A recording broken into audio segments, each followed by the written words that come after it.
Many of the world's major cities turned off their lights from 8:30 to 9:30 on Saturday night to join in Earth Hour 2013, a campaign against climate change.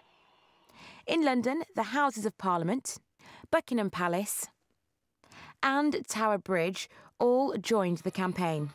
The United Arab Emirates also participated, with famous hotels including the Burj switching off their lights for 60 minutes.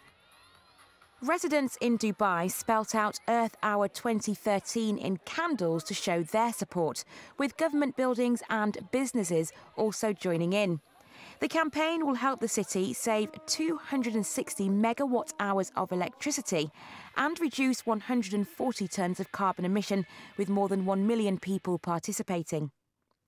In the Russian capital of Moscow, landmarks including Red Square and the Kremlin turned off their lights too.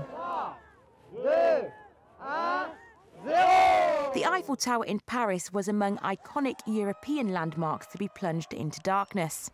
The campaign started in Sydney in 2007, and organisers, the World Wildlife Fund, say that hundreds of millions of people across more than 150 countries turned off their lights for 60 minutes on Saturday night. Despite this, some critics have dismissed it as tokenism that has not led to meaningful change.